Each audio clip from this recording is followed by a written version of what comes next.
जब अलीगढ़ की चर्चा करते हैं तो अलीगढ़ को रामगढ़ का नाम दिया गया। फिर जब उस पर कई लोगों का भावना थी और यहाँ आज भी जैसे कई लोगों की भावना है कि अलीगढ़ को सही नाम जो पुराना इसका नाम था वो वापस। अलीगढ़ मुस्लिम यूनिवर्सिटी ने अलीगढ़ को बहुत कुछ दिया। अगर हम बात करते हैं शिक्षा के क्षेत्र में, क्योंकि हम उसको नाम क्या रहेगा, ये गवर्नमेंट का डिसीजन है, सेंट्रल का डिसीजन है, क्योंकि सेंट्रल यूनिवर्सिटीज को यूनिवर्सिटी है उसका देखने का है। लेकिन अगर हम उसके नाम की बात करेंगे उसमें बहुत ज्यादा अंतर नहीं आएगा, क्योंकि बट ऑब्वियस है कि जो जिले का नाम होगा, सिटी का नाम होगा, उसी के पैटर्न पे। तो आपको देखिए राम मंदिर की राजनीति क्या है कि सपोज करिए कि आप लोगों द्वारा कोई भी काम कराया जाता है, बट ऑब्वियस है कि उसका आदमी उसको क्रेडिट मिलता है। अब आदरणीय मोदी जी अगर वहाँ पूजन कर रहे हैं तो उसका क्रेडिट उनको ही मिलेगा। 80 की 80 सीटें, 80 की 80 बार देने का मन नहीं है। कन्फर्म मोदी जी तीसरी बार प्रधानमंत्री की शपथ लेंगे और इसमें पूरा देश जानता है। पूरा देश इसका, अगर मैं कहूँगा, बेसब्री से इंतजार कर रहा है कि मोदी जी किस दिन उस शपथ को लेंगे। अकाल, मैं आमिर हयात और आज एन की खबर में मेरे साथ बात करने के लिए मौजूद हैं अलीगढ़ से ज़िला पंचायत अध्यक्ष प्रतिनिधि प्रवीण राज सिंह। सर, आपका हमारे चैनल में बहुत बहुत स्वागत है। बहुत बहुत धन्यवाद। सर, अलीगढ़ में मैंने देखा जगह जगह बैनर लगे हैं हरिगढ़ के नाम के। जी, तो कहीं ना कहीं अभी तो इसकी परमिशन भी नहीं मिली गई है। देखिए, अगर अलीगढ़ और हरिगढ़ की हम जो बात करते हैं, कई बार इस पर चर्चा भी हुई और हमारे सदन को ने इसको सबसे प्रथम बैठक में पास भी किया था कि अलीगढ़ जनपद का नाम हरिगढ़ हो। उसके पीछे कोई दूसरी भावना नहीं है कि हम किसी संप्रदाय की भावना से उससे काम करना चाहते हैं। जो पुराने समय में इसका जो अलीगढ़ का नाम था वो रामगढ़ के नाम से अलीगढ़ जाना जाता था, लेकिन कुछ लोगों ने इसको तोड़ मरोड़ के जब हिस्ट्री, क्योंकि आप देख ही रहे हैं कि जो पुराना हमारा हिस्ट्री था, जो इतिहास था, वो उत्तर प्रदेश में उसके कई एग्जाम्पल आपको आज देखने को मिल रहे हैं कि उसको तोड़ा गया, मरोड़ा गया और एक थाली में पेश किया गया, जिससे एक भावना एक दूसरे के प्रति अच्छी नहीं आती। क्योंकि किसी का अगर मोटी बात करें किसी भी रीजन की, तो अगर उसका अगर भाषा मेन तौर पे मैं कहूँगा और उसके जो संस्कृत फैक्टर होता है किसी भी रीजन का, अगर हम वही बदल देते हैं तो शायद उस रीजन में कुछ बचता नहीं है। क्योंकि अगर मैं आपसे आपकी भाषा ले लूँ और संस्कृति ले लूँ तो शायद आपके पास एक खाली उसके अलावा कुछ बचेगा नहीं। क्योंकि उसी से हम लोगों को जाना जाता है कि अगर भारत की हम बात करते हैं जब भी, तो कि सनातन धर्म की स्थापना अगर कहाँ से हुई, भारत से स्टार्ट होती है, जहाँ हर चीज़ को मिलती है। तो ऐसे ही जब अलीगढ़ की चर्चा करते हैं तो अलीगढ़ को रामगढ़ का नाम दिया गया था और फिर जब उस पर कई लोगों का भावना थी और यहाँ आज भी जैसे कई लोगों की भावना है कि अलीगढ़ को एक सही नाम जो पुराना इसका नाम था वो वापस मिल जाए। अच्छा, रामगढ़ था तो हरिगढ़ की मांग क्यों कर रहे हैं? रामगढ़ की मांग होनी चाहिए। हाँ, देखिए, हाँ, इसमें कई बार ऐसा पूछा जाता है कि अगर नाम रामगढ़ था तो आप हरिगढ़ कर लीजिए, क्योंकि राम और हरि में एक ही, अगर आप उसको सोचेंगे तो एक ही शब्द है दोनों, चाहे राम लीजिए चाहे हरि लीजिए। लेकिन आज की डेट में क्योंकि लोगों का, हम जो हरिगढ़ वासी इसलिए इसको ज़्यादा लेते हैं क्योंकि ये ब्रजभूमि क्षेत्र है। अगर प्रस्ताव पास होता है तो जो एक यूनिवर्सिटी है, क्या उसे भी फिर हरिगढ़ मुस्लिम यूनिवर्सिटी कहा जाएगा? नहीं, देखिए, अगर मैं क्योंकि एक शैक्षिक संस्थान है वो, और अलीगढ़ की अगर हम जब भी बात करते हैं आज से और उससे पूर्व में भी, तो अलीगढ़ मुस्लिम यूनिवर्सिटी ने अलीगढ़ को बहुत कुछ दिया है। अगर हम बात करते हैं शिक्षा के क्षेत्र में, क्योंकि हम उसको नाम क्या रहेगा, ये गवर्नमेंट का डिसीजन है, सेंट्रल का डिसीजन है, क्योंकि सेंट्रल यूनिवर्सिटीज़ को डीम्ड यूनिवर्सिटी है तो उसका देखने का है। लेकिन अगर हम उसके नाम की बात करेंगे तो उसमें बहुत ज़्यादा अंतर नहीं आएगा, क्योंकि बट ऑब्वियस है कि जो जिले का नाम होगा, जो सिटी का नाम होगा, उसी के पैटर्न पे। तो आपको नहीं लगता कि एक विशेष समुदाय की भावनाएं आहत होंगी अगर नाम चेंज होता है अलीगढ़ से हरिगढ़? देखिए, हम कोई भी ऐसा स्टेप, हमारी सरकार चाहे वो केंद्र की हो प्रदेश की हो, ऐसा नहीं लेगी कि एक ही पक्ष को सुन के उसको प्रस्ताव में रखा जाएगा। अपने सभी लोग हैं और सभी लोग, मैं समझता हूँ अलीगढ़ जनपद से, क्योंकि मैं खुद यूनिवर्सिटी का छात्र रहा हूँ, तो मुझको पता है कि हर स्थिति में हम सब लोग एक ही परिवार की तरह यहाँ रहते हैं। और लोगों के खिलाफ कार्रवाई होनी चाहिए या नहीं, जो लोग हरिगढ़ के नाम से अभी लिख रहे हैं, बैनर वगैरह लगा? देखिए, ये तो भाव है अपना अपना सबका, अगर किसी का अपना भाव है, क्योंकि अगर मैं बात करता हूँ हमारे संगठनों में, तो हमारा RSS विंग जो होती है, भारतीय जनता पार्टी और ये सब लोग स्वयंसेवक संघ के, वो हमेशा से इसको, जब से 1962 तब से हरिगढ़ के नाम से ही अपने उसको लिखते हैं। अच्छा, लोकसभा को लेकर क्या तैयारियां आपकी?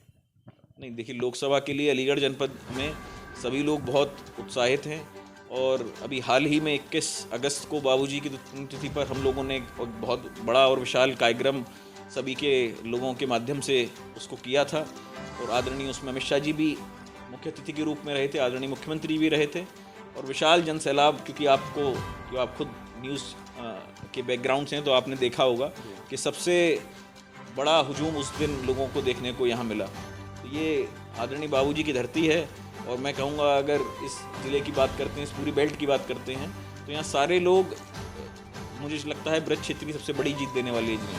अच्छा, ज़िला पंचायत की बात करें तो आपके कार्यकाल में क्या कुछ बदलाव हुए हैं ज़िला पंचायत के अंदर? देखिए, कोशिश हमेशा जैसे हमारी सरकार की है, क्योंकि पहली बार जिला पंचायत एक्चुअल में अगर आप देखें तो भारतीय जनता पार्टी के कार्यकर्ताओं के हाथ में हमको 2021 में दी गई। और जब 2021 में हमको दी गई तो हम लोगों ने जो पुरानी व्यवस्था जिला पंचायत एक भ्रष्टाचार का अड्डा मान के उसको बात रखी जाती थी कि अगर जिला पंचायत या ब्लॉक प्रमुख की बात आती है तो उसमें सबको पता था कि यहाँ इस ऑफिस की क्या स्थिति रहती है। हमने स्वयं से अपने लोगों के साथ यहाँ काम किया और उसमें अलीगढ़ पहला जनपद बना जिसने ऑनलाइन टैक्सेशन लागू करा। आज आदरणीय मुख्यमंत्री का मैं धन्यवाद दूंगा कि उनने लगभग 1.5 साल अब हमारा हो गया और अब हमारा सॉफ्टवेयर धरातल पर पूरे 75 प्रदेशों में उसको लागू करने वाले हैं। अच्छा, आपके कार्यकाल के शुरुआत में ही कई सदस्यों ने आरोप भी लगाए थे आपके ऊपर कुछ घोटाले को लेकर कि करोड़ों का घोटाला किया था, जबकि मौजूदा जो अध्यक्ष थी वो आपकी माता जी थी और आपने सिग्नेचर वगैरह किए थे, इसको लेकर आरोप भी लगाए गए थे। देखिए, ऐसा है कि एक सदन होता है, सदन में पक्ष भी होता है विपक्ष भी होता है, लेकिन हम लोग किसी भी आरोप को नकारते नहीं। कोई अगर आदमी आरोप लगाता है तो हम उसका जवाब देने के लिए खड़े होते हैं कि अगर वो सही है या गलत। अगर हम लोग यहाँ जब काम करते हैं तो कई लोगों को उससे परेशानी ये थी कि जो पिछली गुंडागर्दी उन लोगों ने जिस तरीके से मानसिकता से यहाँ काम किया था उस मानसिकता से काम लेना चाहते थे। लेकिन हम लोगों का हमारे लोगों पर, हमारे सदस्यों पर पूर्ण विश्वास था कि हम लोग उस पद्धति से नहीं चलेंगे जो पद्धति पुरानी उन लोगों की आजमाई हुई थी। और अब भी हमने रिसेंटली अभी लास्ट मंथ हमने अपनी बोर्ड की यहाँ बैठक करी थी जिसमें अलीगढ़ जिला पंचायत जब से फॉर्मेशन हुआ होगा सबसे ज़्यादा सदस्यों के साथ हमने बैठक करी थी, जिसमें इसकी अगर आप ताज्जुब करेंगे मोस्टली 47 सदस्य हैं अलीगढ़ जिला पंचायत में टोटल, 43 और 44 यहाँ सदस्य उस दिन मौजूद थे। अच्छा, लोकसभा की हम बात करें तो क्या कुछ इस बार मुद्दे रहने वाले हैं अलीगढ़ के? देखिए, अलीगढ़ की अगर हम बात जब भी करते हैं, क्योंकि लोकसभा से करें तो आज अलीगढ़ कोई मुद्दा ना रह के सिर्फ डेवलपमेंट के मुद्दे पे अलीगढ़ वोट करना चाहता है। क्योंकि चाहे वो डिफेंस कॉरिडोर हो, दो डिफेंस कॉरिडोर के प्रोजेक्ट अलीगढ़ में दिए गए, एक जेयर एयरपोर्ट पर इतना बड़ा एयरपोर्ट आपके पास बन रहा है जो कि एशिया का लार्जेस्ट एयरपोर्ट होगा, और आपका अलीगढ़ एयरपोर्ट भी मुझे लग रहा है नेक्स्ट मंथ में हमारा सर्कुलेशन में आ जाएगा। अच्छा, शुरुआती में जो इंडिया गठबंधन था काफ़ी तेज़ी से बढ़ता जा रहा था, लेकिन अब देखते हैं हर पार्टी अपना एक अलग होती जा रही है, तो अब टूटता जा रहा है। देखिए, ऐसा है कि हम उसको, वो जो गठबंधन शुरू से चला तो सब लोगों, कई बार हमारे आदरणीय मुख्यमंत्री ने उसको ठगबंधन का नाम दे दिया था। वहाँ क्योंकि कोई गठबंधन नहीं था, अपने हितों की रक्षा कर रहे थे, अपने स्वयं के हितों की रक्षा कर रहे थे। कोई किसी पार्टी का कोई एजेंडा नहीं था, सिर्फ ये एजेंडा था कि मैं अपनी सीट कैसे जीत के आ जाऊँ, ये अपनी सीट कैसे जीत ले। आज जनता बहुत समझदार है। जब जनता को ये समझ में आने लगा कि ये लोग इनके नहीं हैं, और आदरणीय हमारे रालोद के राष्ट्रीय अध्यक्ष जी जयंत चौधरी जी को भी लगा कि वो गलत जगह पर बैठे हुए हैं, तो उन्होंने तुरंत अपनी जगह को स्विच किया, क्योंकि वो भी समझते हैं जो जनता का मन भाव है वो मोदी जी के साथ है। उसी के संग अगर रहा जाए तो ज़्यादा बेहतर है, क्योंकि जनता पूर्ण समर्थन के साथ चौथा चुनाव मोदी जी के नाम पर मोदी जी की झोली में डालने वाली है। क्या लगता है प्रवीण राज सिंह जी को अब एक बड़ी जिम्मेदारी मिल सकती है? देखिए, पार्टी में हम तो कार्यकर्ता के रूप में हमेशा से काम करते हैं और कार्यकर्ता के रूप में ही आगे काम करेंगे। लेकिन अगर पार्टी को लगता है कि आगे बढ़ाना चाहिए तो हमारे यहाँ, क्योंकि कोई भी आइडियोलॉजी परिवार वाली नहीं है, पार्टी को लगता है कार्यकर्ता मजबूत है तो उसको आगे बढ़ाया जाता है। क्योंकि हम सब मिलके, हमारा जो काम है वो यही है कि आने वाले समय में जो भी प्रत्याशी हो उसको 2024 में यहाँ से सर्वाधिक वोटों से विजय बना के भेजें। अच्छा, राम मंदिर से कुछ फ़र्क पड़ेगा इस बार?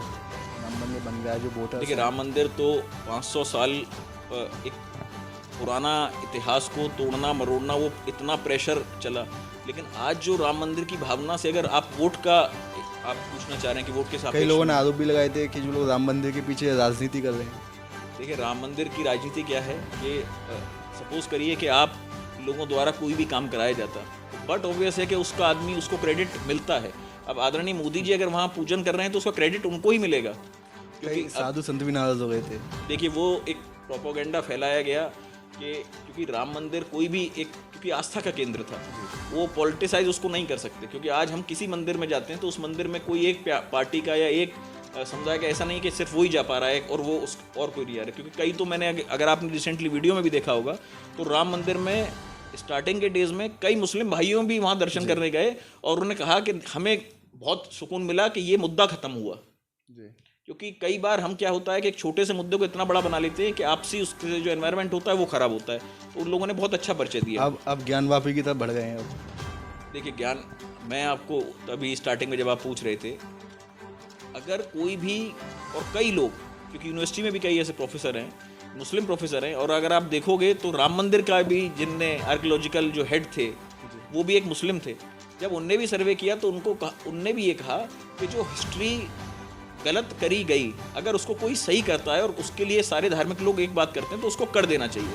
क्योंकि वहाँ जस्टिस और इनजस्टिस की बात है कि जब इनजस्टिस हुआ तो आज उनका समय अगर वो मांग रहे हैं तो उसको पूरा कर देना चाहिए। अब जैसे सर्वे अगर होता है, उनको पता है कि ये ज़मीन मेरी नहीं है, देखिए बट ऑब्वियस क्या होता है, ये तो मंदिर की चर्चा आप कर रहे हैं। अगर आपकी गाँव की भी खेती होती है, किसी का नाम अगर गलत चढ़ जाता है तो आप रजिस्ट्रार ऑफिस में जाते हैं, उसको अपील करते हैं, अपील में पता पड़ता है कि अच्छा ये नाम गलत चढ़ा हुआ है, भूमि इनकी नहीं इनकी है, तो चेंज होती है। सेम इसी तरीके से ये काम है। अगर आप मानोगे इसको, अगर सबको दिख रहा है कि देखिए ग्राउंड पर ये निकल रहा है, तो फिर उसमें किसी को मुझे लग भी नहीं रहा कि अब बहुत ज़्यादा लोग इसको लेकर कॉन्ट्रोवर्शियल हैं। लेकिन जिन लोगों को अपनी राजनीति इस पर करनी है मंदिर मस्जिद पर, वो ज़रूर इसका चाव लेते हैं। अगर पार्टी आपको एक बड़ी जिम्मेदारी देती है तो क्या उनके नहीं, बिल्कुल हम लोग सब लोग इसी काम के लिए ग्राउंड पर काम कर रहे हैं रात दिन। हमारी कोशिश है कि आज भी हम जिला पंचायत में जो काम करते हैं उसमें हमने पहली बार ये प्रयास किया और उस प्रयास में हम सफल भी हुए कि हम लोगों ने सबसे ज़्यादा अपने सदस्यों के संग बैठकर, ब्लॉक प्रमुखों के संग, बीडीसीओं के संग और ग्राम पंचायत के प्रधान के संग, आज जिला पंचायत का नाम अगर आप किसी भी ज़िले में किसी भी प्रधान से पूछेंगे तो उसको पता है कि वो महीने में एक चक्कर यहाँ लगा के जाता है और उसको पता है कि विकास की अगर धारा जिला पंचायत बहा रही है तो उसमें उसका भी हिस्सा है। तो प्रधान अपना, अगर कोई भी, पहले प्रधानों के यहाँ एक मानसिकता थी कि हमारा विकास भवन में जाना है और यहाँ हमारा कोई सुनने वाला नहीं था। लेकिन भारतीय जनता पार्टी जब से जिला पंचायत में बैठी तब से उनका पूर्ण विश्वास है कि जब वो विकास भवन में बाद में जाते हैं, पहले जिला पंचायत में अपनी बात रखते हैं और तब ग्रामीण क्षेत्र का विकास अगर आप अलीगढ़ में जाएंगे भी तो आपको दिखने को भी मिलेगा। अच्छा, ऐसा माना जाता है जो पार्टी के कार्यकर्ता ही हैं अलीगढ़ में, और जो मौजूदा सांसद जी हैं सतीश गौतम, काफ़ी लोग नाराज़ भी हैं उनसे। देखिए ये तो क्या होता है कि कोई भी 10 साल उनको टेनर हो गया तो कोई लोग नाराज़ होते हैं, कोई खुश होते हैं, लेकिन ओवरऑल अगर मैं देखता हूँ तो सब लोग न्यूट्रल। बदलाव होना चाहिए। देखिए ये हमारे यहाँ पार्टी और संसदीय दल बोर्ड डिसाइड करता है कि बदलाव होना चाहिए। हमारा काम है जिसको भी पार्टी कमल का चिन्ह दे के भेजे उसको सबसे ज़्यादा वोटों से यहाँ से जिताना। अच्छा, एन के खबर के माध्यम से अपने क्षेत्र की जनता के लिए कोई अपील करना चाहिए? देखिए मैं आपके चैनल के माध्यम से सबसे पहले आपको भी बहुत बहुत बधाई और शुभकामनाएं देता हूं कि आपने आने वाले समय में, आप क्योंकि इस क्षेत्र के हैं तो इस क्षेत्र में एक नया चेहरा आपका दिखता रहे और आप सामाजिक मुद्दों पर इसको चर्चा बनाते जाएं। और मैं अपने जो अलीगढ़ के सभी नागरिक हैं उनसे मेरा यही आग्रह है कि जो आने वाला समय है वो मोदी युग आ रहा है और 3.0 में हमको उनके हाथों को और भी मजबूत करा के भेजना है। कितनी सीटें आ रही हैं इस बार यूपी से? 80 की 80 सीटें लेंगे। 80 की 80 और इस बार देने का मन नहीं है। अच्छा, इस बार हैट्रिक मार देंगे कन्फर्म। मोदी जी तीसरी बार प्रधानमंत्री की शपथ लेंगे और इसमें पूरा देश जानता है इस बात को, और पूरा देश इसका, अगर मैं कहूँगा तो बेसब्री से इंतजार कर रहा है कि मोदी जी किस दिन उस शपथ को लेंगे, प्रधानमंत्री तीसरी बार।